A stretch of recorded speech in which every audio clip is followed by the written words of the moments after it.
Pengguna media sosial akan dikenai pajak mulai 2026. Mulai 2026, aktivitas ekonomi di media sosial bakal kena pajak. Kedengarannya kayak nggak mungkin, tapi ini nyata. Pemerintah Indonesia sudah ngumumin bahwa media sosial nggak cuma tempat buat upload foto, joget, atau bikin story, tapi juga bakal jadi lahan pajak.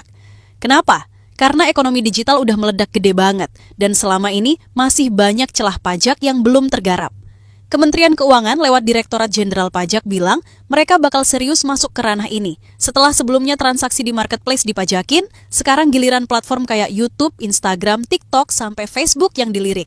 Data pemerintah nunjukin banyak kreator konten dan influencer yang udah bisa hidup nyaman bahkan kaya raya dari konten, iklan, sampai endorsement.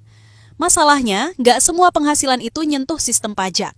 Nah, disinilah pemerintah mau bikin aturan biar lebih adil.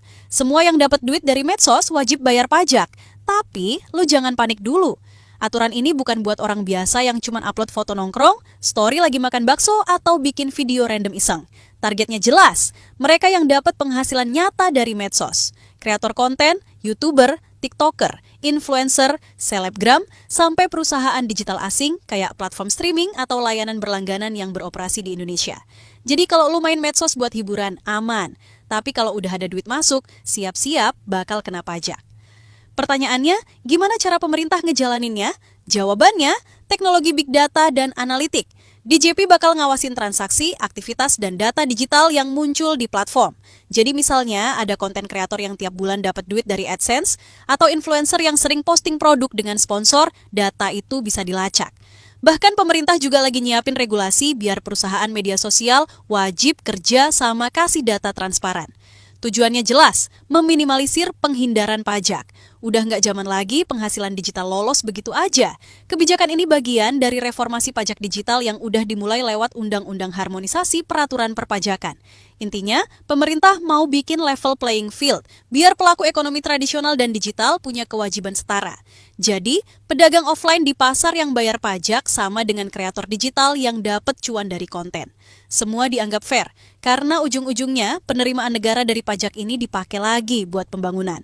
Tapi tentu aja, jalan menuju penerapan aturan ini nggak bisa instan. Pemerintah bilang sebelum resmi berlaku di 2026, bakal ada masa sosialisasi intensif.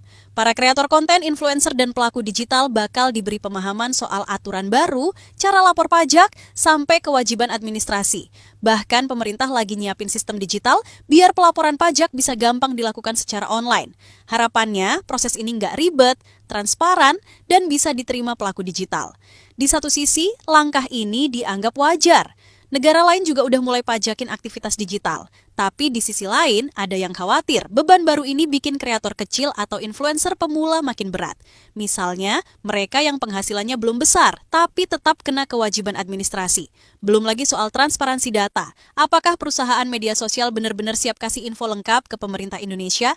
Ini PR besar. Apapun pro kontranya, satu hal jelas, ekonomi digital sekarang udah nggak bisa dianggap sebelah mata. Dari konten yang viral, endorsement miliaran, sampai platform streaming global, semuanya punya dampak ke perekonomian. Pemerintah nggak mau kehilangan potensi penerimaan dari sektor ini. 2026 bakal jadi tahun penting, titik balik buat hubungan antara dunia digital dan sistem pajak negara.